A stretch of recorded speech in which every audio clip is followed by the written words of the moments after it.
Hello, hello. Springtime. Blessings to one and all. Dear ones, we are moving out of the Imbolc vortex for this year and through the portal into Ostara season. Ostara season, the harmony of equal dark and equal light.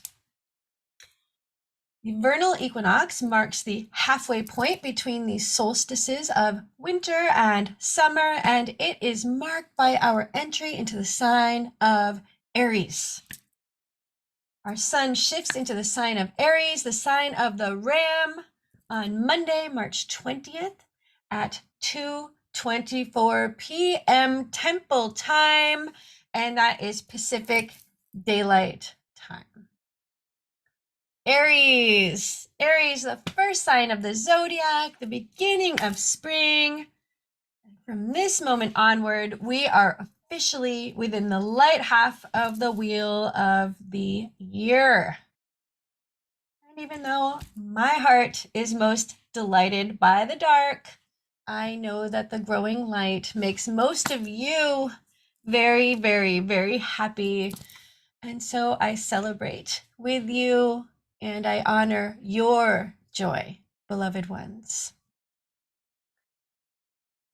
Since we are entering a season of growth and fertility, of bloom and rebirth, I was so super surprised to pull the death card for us for this time of year.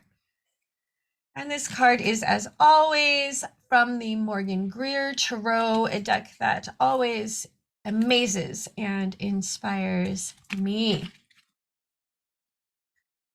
I find it important to note that just like at Imbolc, we have never ever drawn this card for any of these seasonal readings. So, the Death card paired with Spring Equinox. Let's feel into these energies together now for a moment.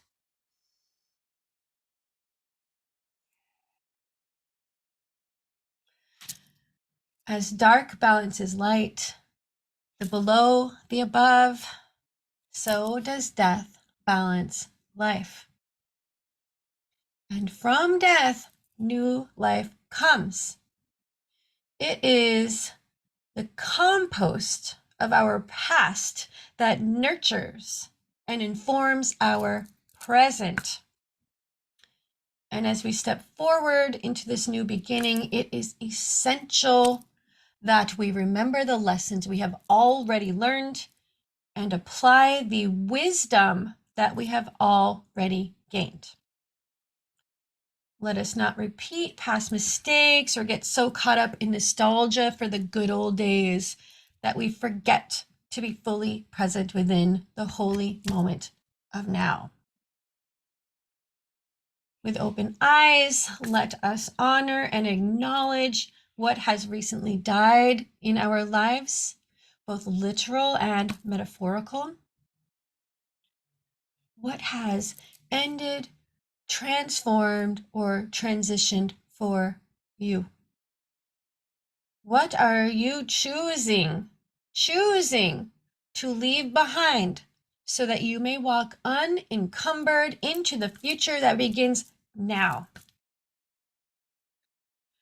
Dear ones, even though we may trick ourselves into ignoring it, it is a truth with the capital T that each day brings us closer to our last one here in this form on this earth. So, death. Death is our loving reminder to both accept and embrace change.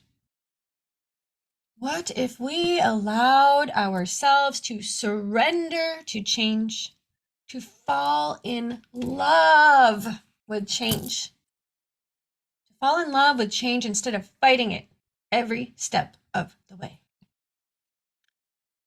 When we embrace change, embrace death as a natural, organic part of life, we are liberated, freed. We make sacred space for expansion, for possibility and potential to take root and to grow.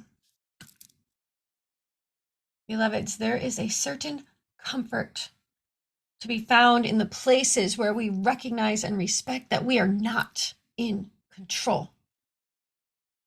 A humble comfort that we can find within kind containers of release and relaxation, of assent and acceptance, and of letting go. And as we sometimes say half jokingly over here, Goddess, take the wheel. Dear ones, we have truly reached the end of a difficult cycle, and renewal is coming knocking on our doors. And so I wonder, will you join me in allowing it to step over your threshold and into your heart? Out with the old and in with the new is an excellent mantra for us, the collective, over these next 6 weeks. Let us yield to the beauty inherent in ease and grace and flow. No pushing, no rushing, no forcing, no fighting. And let us place love at the center of all of our hopes and dreams and goals during this season of blossoming and always. My gratitude to you, dear ones. As always, thank you for being here with me in this lifetime. May your springtime be gentle yet refreshing, both pleasurable and enchanting. And may we all be blessed. May we all be blessed today and all days. My love to you. Blessed be.